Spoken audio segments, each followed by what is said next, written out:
বাংলাদেশ জাতীয়তাবাদী দলের গুরুত্বপূর্ণ কয়েকজন নেতাকে দায়িত্ব প্রদান করা হয়েছে।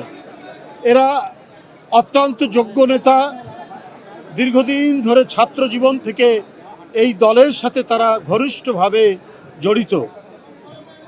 এবং কয়েকদিন আগে একটি অনুষ্ঠানে আমি বলেছিলাম, আমার তরুণ ভাই বোনদেরকে কেউ হতাশ হবেন না, সবাই ঐক্যবদ্ধ থাকবেন।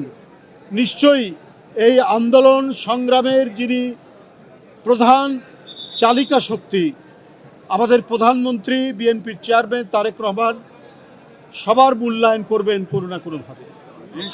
2 দিন যেতে না যেতেই আমরা আমাদের 12 জন আমাদের নেতৃবৃন্দ, কেউ যুবদল, কেউ বিএনপি, কেউ বিভিন্ন সংগঠনের সাথে জড়িত ছিলেন বা আছেন, তাদেরকে সরকারের, আধা সরকারি সংস্থা এবং স্বায়ত্তশাসিত সংস্থার গুরুত্বপূর্ণ পদে তাদেরকে দায়িত্ব দিয়েছে। এরা একসময়, আমি যখন ছাত্র রাজনীতি করি বা ওদের নেতা, ওদের বড় ভাই ছিলাম, আমি ওদেরকে চেনে, এরা অত্যন্ত ন্যায় নিষ্ঠার সাথে দায়িত্ব পালন করবে, এটা আমি আপনাদের সামনে বলতে পারি।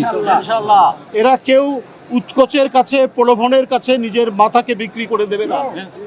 এখানে যারা দাঁড়িয়ে আছে এদের সবাইকে আমি জানি এবং চিনি, কোনো প্রলোভন দিয়ে এদের মাথা কেনা যাবে না। অতীতে কিছু দৃষ্টান্তও আমি জানি। তো এই কথাটুকু আজকে মিডিয়ার মাধ্যমে দেশবাসীকে আমি জানালাম। সবাই জানেন ফ্যামিলি কার্ড, কৃষক কার্ড, এমনকি হেলথ কার্ড করারও অঙ্গীকার তিনি করেছেন। আর তারেক রহমান যেটা অঙ্গীকার করেন ওটা বাস্তবায়ন করে ছাড়েন। এইটা তারেক রহমানের নীতি, এইটা তারেক রহমানের রীতি। বলেছেন খাল কাটবেন, তিনি প্রধানমন্ত্রী হওয়ার 3-4 দিনের মধ্যে থেকেই তিনি সেই কর্মসূচিটি নিয়েছেন। বন্ধুরা আমার, তিনি $1 ট্রিলিয়ন, $1 ট্রিলিয়ন ইকোনমির কথা ঘোষণা করেছেন। বিদেশি উদ্যোক্তাদেরকে সেখানে অংশগ্রহণ করার কথা বলেছেন। সেখানে মূল অবজেক্টিভ, মূল লক্ষ্য, সেটা হচ্ছে তারুণ্যের শক্তিকে ব্যবহার করা। এই যে $1 ট্রিলিয়ন যে অর্থনীতির কথা তিনি বলেছেন, এখানে এদেশে এখনও প্রচুর তরুণ বেকার, প্রচুর শিক্ষিত তরুণ বেকার। তারা যাতে কাজের সাথে সম্পৃক্ত হয়, আর তরুণরা কাজের সাথে সম্পৃক্ত হলে এইটা নেশন বিল্ডিংয়ে, জাতির গঠনে এক অভূতপূর্ব অবদান তৈরি করবে। সেই কর্মসূচি ঘোষণা করেছেন জনাব তারেক রহমান।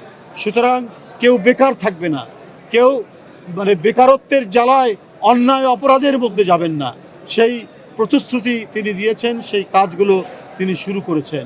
ইনশাল্লাহ সেটি অতি দ্রুত সেগুলো সফল হবে, সমাধান হবে। এর জন্য তিনি নিরন্তর চেষ্টা করে যাচ্ছেন। তিনি নিরলস এবং অক্লান্ত পরিশ্রম করে তিনি সেই কাজগুলো বাস্তবায়নের জন্য দেশের এক প্রান্ত থেকে আরেক প্রান্তে ছুটে বেরিয়েছেন।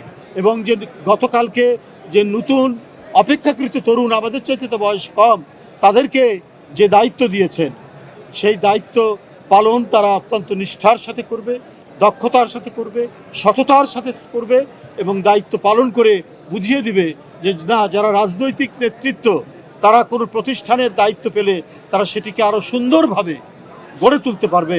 কারণ তারা একটা স্পিরিট নিয়ে, তারা একটা আত্মশক্তি নিয়ে সেখানে নিজেদের শ্রম এবং মেধাকে ব্যবহার করবেন।